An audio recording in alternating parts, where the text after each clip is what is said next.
ഭൂരിപക്ഷം കൂടുതൽ സുരേഷ് ഗോപിക്കാണ് കൂടുതൽ എല്ലാവരും പറയുന്നത്. സുരേഷ് ഗോപിയാണ് ജയിക്കുന്നത് പറയണം. അങ്ങനെ കുറെ നല്ല പ്രവർത്തനങ്ങളൊക്കെ ചെയ്തിട്ടുണ്ടല്ലോ. ആര് ജയിക്കുന്ന നിങ്ങൾക്ക് തോന്നണേ?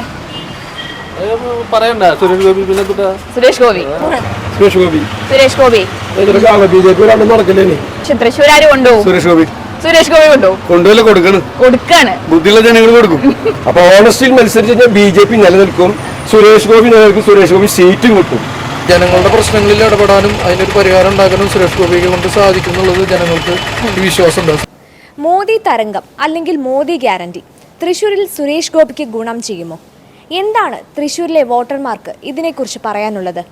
തൃശ്ശൂരിലെ വോട്ടർമാരിലേക്ക്.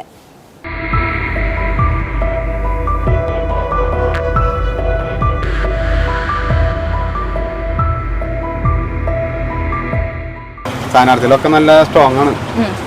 എന്നാലും കുറച്ച് ഭൂരിപക്ഷം കൂടുതൽ സുരേഷ് ഗോപിക്കാണ് കൂടുതൽ എല്ലാവരും പറയുന്നത്. സുരേഷ് ഗോപിയാണ് ജയിക്കുന്നത് പറയണം. അങ്ങനെ കുറെ നല്ല പ്രവർത്തനങ്ങളൊക്കെ ചെയ്തിട്ടുണ്ടല്ലോ. അതുകൊണ്ട് അങ്ങനെയാണ് പറയുന്നത്. ഇപ്പൊ മത്സരം പക്ഷേ 3 പേരും കട്ടക്കായിരിക്കും. അത് കട്ടക്കായിരിക്കും.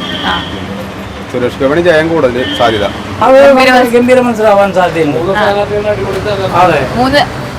3 സ്ഥാനാർത്ഥികൾ അടിപൊളി സ്ഥാനാർത്ഥികളാണ്. ആര് തമ്മിലായിരിക്കും കൂടുതൽ മത്സരം?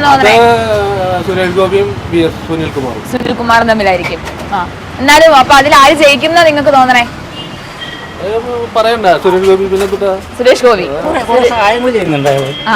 അതാണ് മറ്റൊരു കാര്യം. അത് മറ്റേ അത്ര ചെയ്യുന്നില്ല. തൃശ്ശൂരത്തെ ഇലക്ഷനിൽ ഇപ്രാവശ്യം ആര് ജയിക്കുന്ന? സുരേഷ് ഗോപി. സുരേഷ് ഗോപി. BJP നടക്കില്ലേ? തീർന്നു. BJPക്കാണ് കാര്യങ്ങൾ. ചാവട്ടൊന്നും ചെയ്യുന്നില്ല. എല്ലാവരും മാറി മാറി വലിച്ച് അവർക്ക് ഏൽപ്പിച്ചുകൂടെ. പിന്നെ അവർ 5 കൊല്ലം വരിക കൊടുക്കില്ല. BJP വരാണ്ട് നാട് നന്നാവില്ല. BJP വരാണ്ട് നാട് നന്നാവില്ല. ഇലക്ഷനിൽ ആര് ജയിക്കും ഇപ്രാവശ്യം? തൃശ്ശൂർ ആര് കൊണ്ടു? സുരേഷ് ഗോപി. സുരേഷ് ഗോപി കൊണ്ടുവല്ല കൊടുക്കാണ് ബുദ്ധിയുള്ള ജനങ്ങൾ കൊടുക്കും. അതാണ് 2 പ്രാവശ്യം കൊടുത്തിട്ട് ഇപ്പൊ കണ്ടില്ലേ. അപ്പൊ തിരിച്ചറിവുണ്ടെങ്കിൽ ജനങ്ങൾ കൊടുക്കും. കൊടുത്ത ആൾ കൊണ്ടുപോകും ചെയ്യും. അതാ തൃശ്ശൂർ കേന്ദ്രമന്ത്രി മോദി പറഞ്ഞ വാക്ക് ഗ്യാരണ്ടി. മോദിയുടെ ഗ്യാരണ്ടിയാണ്. അത് നടക്കും. ഓണസ്റ്റിയിൽ മത്സരിച്ച് ഡിസോണസ്റ്റിയിലാണ് നശിക്കുന്ന പറഞ്ഞിരിക്കുന്നത്. ഡിസോണസ്റ്റിന് സുരേഷ് ഗോപി ഇവിടെ മത്സരിച്ച BJP വരെ നശിക്കുന്ന പറഞ്ഞത്. അപ്പൊ ഓണസ്റ്റിയിൽ മത്സരിച്ച് BJP നിലനിൽക്കും, സുരേഷ് ഗോപി നിലനിൽക്കും, സുരേഷ് ഗോപി സീറ്റും കിട്ടും. നമ്മുടെ ഇപ്രാവശ്യം തൃശ്ശൂർ ഇലക്ഷനിൽ അപ്പൊ എത്രത്തോളം ഭൂരിപക്ഷത്തിലായിരിക്കും സുരേഷ് ഗോപി ജയിക്കാന്നാ തോന്നുന്നത് താങ്കൾക്ക്? അതിപ്പോ ഞാൻ പറഞ്ഞില്ല, ഇത് ഈ പറഞ്ഞ പ്രധാനമന്ത്രിയുടെ വാചകം ഇഷ്ടപ്പെട്ടവരൊക്കെ വോട്ട് ചെയ്യും. പ്രധാനമന്ത്രിയുടെ വാചകം മുഖ്യാട്ടോ. അതെ, പ്രധാനമന്ത്രി വാചകം ആവർത്തിച്ച് പറഞ്ഞു. ഓണസ്റ്റിയിൽ മത്സരിക്കുന്ന, ഓണസ്റ്റി ഡിക്ലെയർ ചെയ്ത്, ഫെയ്ത്ത് ആയിട്ട് ഡിക്ലെയർ ചെയ്ത് മത്സരിക്കുന്നവർ ജയിച്ചിരിക്കും.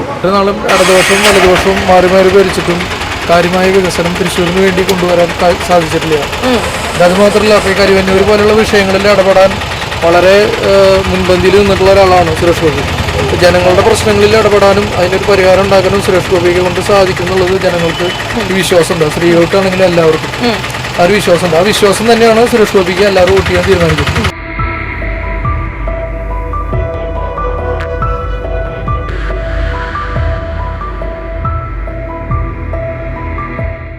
വാദിക്കാനും ജയിക്കാനുമല്ല, അറിയാനും അറിയിക്കാനുമാണ്.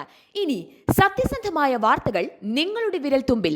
എത്രയും വേഗം സബ്സ്ക്രൈബ് ചെയ്യൂ SN media news YouTube channel.